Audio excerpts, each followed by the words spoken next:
This is the first class of the 2018 January Education Month series. We're in our fourth year, which is really exciting. This year's theme is the history of Boston restaurants, and I thought it would be a great way to kick it off by asking various esteemed chefs from around the city to come and talk to you about dishes that they've put together that have become iconic in the city of Boston. Branch line, rotisserie, wood fire grill out in Watertown. Pretty much everything on the menu is either slow cooked in a French rotisserie or cooked over live wood fire. We're here to just say a few words about our obsession with delicious rotisserie chicken. Rotisserie cooking over spit, going back medieval times.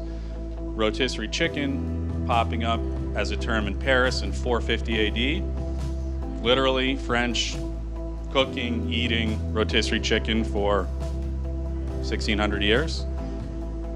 I think this quote from Cheryl Julian really speaks to the presence and impact of delicious rotisserie chicken in France. And as it relates to branch line, the phrase that really speaks to us is every little village welcomes a chicken. For us, in opening branch line, our little village was Watertown.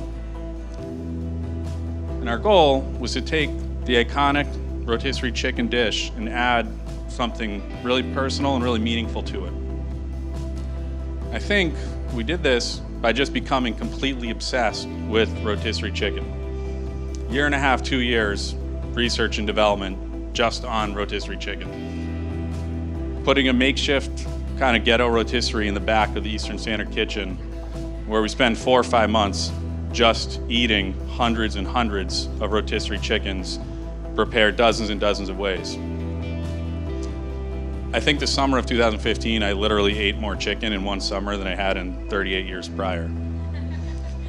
The obsession was carried over through Ivan into the entire prep team, line team. It's carried over through our GM Dina, into the front of house, down to the way the hosts package the chicken takeout orders, down to the way the service staff serves each half-roasted bird with the breast always facing the guest so it eats better. And I'm gonna kick it to Ivan to kind of take us through the process a little bit. Thanks, Andrew. On any given day, anywhere from around 80 to 120 chickens arrive at branch line. The real action doesn't really start until after dark. Our prep squad, Mario and Fabian, roll in, bust the chickens out of the walk-in, make a couple small cuts, remove the wishbone from the breastbone, and then they season them thoroughly with salt, pepper, truss them up nice and snug, and then just let them hang for a couple minutes just before we hit them with our house spice blend of coriander, sumac, and paprika, which grind in-house every day.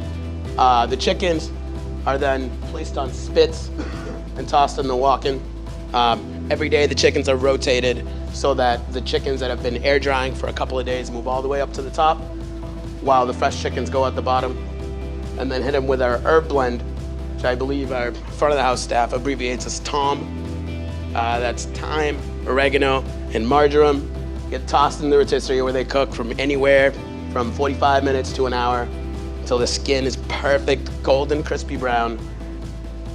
It's a good looking chicken right there.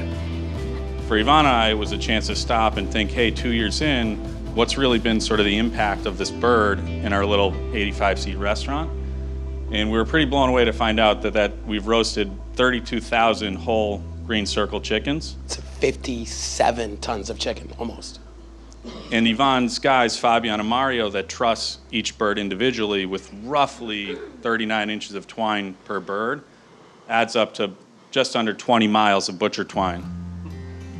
That's 4,400 gallons of chicken drippings. Chicken drippings, which we use in anything from making our house sauce to whipping into our twice-baked stuffed potato. It's a lot of juice, for sure. 5,300 hours have been spent with chickens spinning on rotisserie spits. Up next, we are going to welcome Chef Tony Maws, who's joining us from Craigie-on, Maine. And it's true, this burger ends up on the cover of Bon Appetit, and we went literally as soon as it dropped from selling our little 12, and it was this quiet little thing that was just happening. I think our record one day was like 70. And we're not built for that. I mean, we didn't build a kitchen for it. The Hardwick beef didn't have enough cows for it. Like everything about it was just so, thrown completely out of whack. And Boston, for those of you who haven't noticed, it's a hamburger town. Bostonians love hamburgers. They love hamburgers. By the way, as an aside, I don't even like hamburgers. I'm a hot dog guy. I've always been a hot dog guy. We got to stop. And people are like, you can't stop. You can't stop. You've got something. You've got something. I'm like, I might have something, but it can't happen here. Like, we don't have the right equipment. I'm calling Hardwick beef. Like, then we started substituting other beef, and then the Craigie on Main burger wasn't the Craigie on Main burger anymore because I was substituting other beef, just trying to keep up. And like, our entire prep production was just gone, haywire, trying to keep up with this. I can do 18 burgers a night. That's what we can do. And my team and like my marketing team and stuff like that were like, you can't do that. You can't do that. You can't just take this thing. It's on the cover. You can't just tell people you're only going to have 18 of them. And I was like, I don't have a choice. Like, this is what we're going to do. I'm not a hamburger cook. I'm glad they like it, but I'm not doing this to turn into that. Maybe someday that'll be an offshoot or something like that. I don't know. Meanwhile, it's 10 years later. I still have not done that. I should have. Didn't do it yet. Again, bad businessman. And it took about a good month, maybe a real 2 months before like that level of hate mail, and there was a lot of it, like stopped. And to this day, we still only make 18 hamburgers. There is still a line outside our door every single day. Some days we sell out in literally 4 minutes. Some days it takes an hour. It depends on what people are coming to do. We always sell out. It is still a huge, it's just a huge thing within the restaurant itself in terms of operations, because people are coming to town and they read about this thing and they're like, boom, I have to have this hamburger. It's not just Bostonians that like hamburgers, it's America. America loves hamburgers. Inevitably, we are pissing people off. I'm in hospitality. We get tremendous joy out of being able to say yes as many times as possible in someone's experience in our buildings. That's why we do it. Here we are, still, again, almost 10 years later, saying no for this one thing. But people still like it, which I'm always glad about. We have a deal now with Hardwick where once a month we can pretty much get a little bit more meat, some other cuts and stuff like that. So we've been running burger lunches, which have been kind of fun. But for the most part, the math still adds up to that 18, and here we are. Hi, everybody. Thank you for having us. My name is Kevin O'Donnell. And I'm Michael Lombardi. And we are the chef owners of SRV in Boston. So we're on Columbus Avenue, right on the corner of Mass Ave. We've been open for 2 years. We spend so much time working on these dishes, and it's a really fun process for us. And we get sous chefs involved, and sometimes the cooks involved if they're capable of it. But we spend months and months doing it. And one thing that we wanted to do before we opened the restaurant, we decided that we were going to serve cicchetti. Cicchetti are small bites in Venice. So for those of you that don't know SRV, it's a Venetian restaurant. It stands for the Serene Republic of Venice. So cicchetti is one thing. It's kind of like tapas almost, really just like 1 or 2 bites. And then another huge thing in Venice is risotto. So risotto comes from Venice. It's really specific and unique to that part of Italy. So we decided before we opened that we wanted to make risotto, and we wanted to do it great. So we built the infrastructure. We designed the kitchen kind of around pasta, risotto, and cicchetti. We're super proud of the risotto, and one dish in particular that we're here to talk about. So we're going to talk about the clam risotto, but similar to, I'm going to echo what some things that have already been said. Just like a rotisserie chicken, we've only been around for 2 years too. So I don't want to say we have an iconic dish, but we cook something that is iconic, which is risotto. And we just try to do it just like the 2 presenters before us. Excellence at something that's very simple is, I think, what makes something last a lifetime. And that's what pretty much everyone's going to talk about today. And when Kevin talked about how we cook it to order, it's because we want to create that level of excellence in all of our rice that you might not find when dining out, usually. every time we make a rice, we have to think through all those steps. And it's one of the hardest things to put on the menu because, like I said, it's so easy to just make Italian food one note, which is how a lot of Italian food is known for. Tomato sauce and cheese, and that's it. So that's pretty much it. That's clam rice for you. Hi, everybody. I'm from Oleana Restaurant and also Sofra Bakery. You've heard of Oleana. It's Middle Eastern and Arabic, and so you're maybe wondering how a coconut-baked Alaska got on the menu in the first place. When we first opened, which is just celebrated 17 years open, we wanted to start with an ice cream menu, and so baked Alaska being sort of the quintessential ice cream dessert. So the one thing that I like about this baked Alaska is it has all the textures. It's hot from the meringue. It goes in the oven for like, I don't know how long, since my crew is here. I have the baked 5 minutes. I was going to say longer. Okay. And then it comes out and then it gets torched. But when we first started serving it, we were like just torching it and selling it, and people were like not being able to like put their spoon through. And yeah, we didn't really know a lot at that time. I also want to say that it ended up on the menu because I didn't really know a lot about Arabic, Middle Eastern food at that time either. So in a way, it's kind of good because I would choose different flavors right now after years of doing my homework and learning more about Middle Eastern flavors. But I had no idea it was going to turn into an iconic dish that we can't touch. And we have Sarah, our general manager, here, and I asked her, what's it like on the other side of, from the customer's point of view for the baked Alaska? And she says that when people come in, they actually sit down and they want to reserve their baked Alaska before they order their food. There's a lot of great feedback that we're always interested in the feedback from the waitstaff, but we don't get to hear what the customers say very often. Maura emailed me the other day when she was preparing for this talk asking if I had any specific Baked Alaska stories. There is this one old couple I know, they come in about once a year, once every other year, and have their full meal, and then each have a Baked Alaska to themselves. And like those people are some of our favorite people because it's a lot, but people take it down, and there's like no problem. But yeah, the Baked Alaska, I'd say, of all the iconic dishes in Boston, is definitely up there. So congratulations. Thanks. Yeah.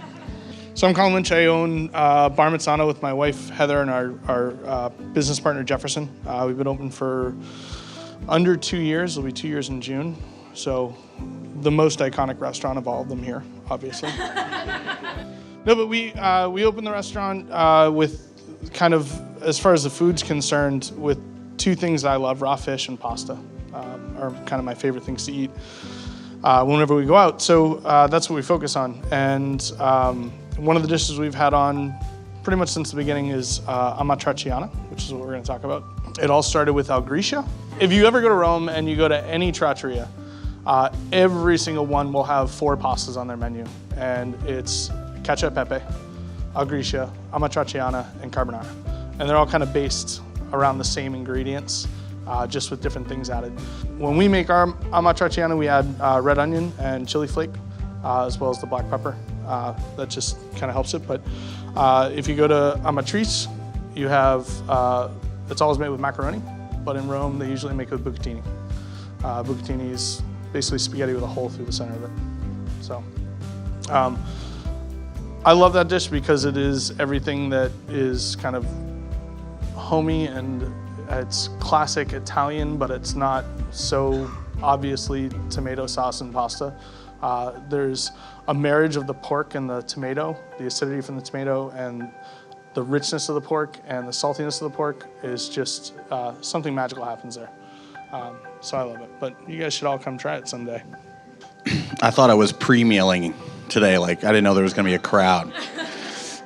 So, I don't know what makes a dish iconic, and I think it's really, when you think of that restaurant, you identify a dish with it. I would love to sit here and say that, the lobster noodles that we created here was something I thought long and hard about and spent months testing, and really, it was absolutely out of necessity, and it was absolutely out of just, something that we wanted. I needed to use product, so all the restaurants cook their own lobsters.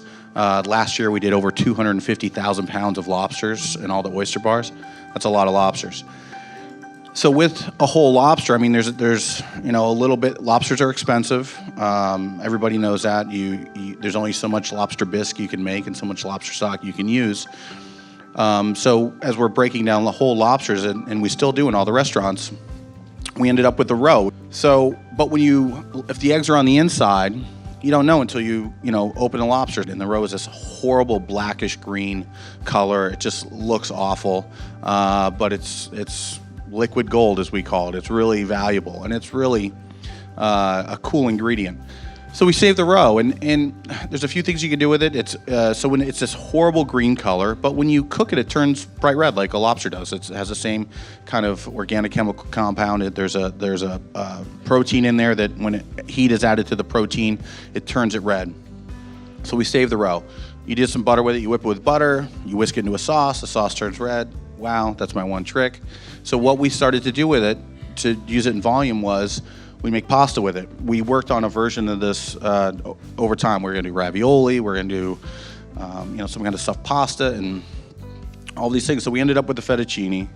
And then we were braising short ribs to try for another dish. So Matt Celeste, who's our chef in Island Creek Oyster Bar Burlington, he opened this here original with me, and he and I would play with this dish for different versions of a couple different dishes, and we ended up with lobster roll noodles, peas, short ribs, grilled lobster, lots of herbs, beurre blanc, really classic. And we print the menu every day. If peas aren't available, we're not putting it on the menu. I think peas make the dish.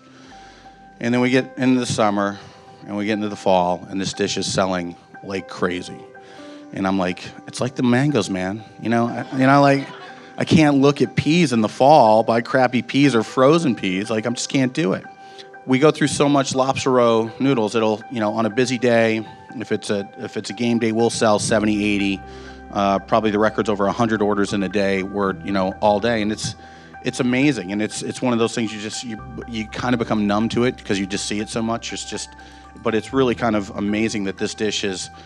People come in and it'll be a 4-top and it's oysters and then 4 orders of lobster roe noodles, and that's kind of cool. That's special that you've created something where your restaurant is identified with something that people love. So that was fun to do, and that's about it on lobster roe noodles. Chefs, thank you so much for coming here today to discuss your dishes with us. It's kind of cool for me thinking about how we were going to develop today's programming to think about, a dish that's been on a menu for 17 years, 10 years, 7 years, and then some of the newer kind of new iconic dishes in Boston. It's been really fun.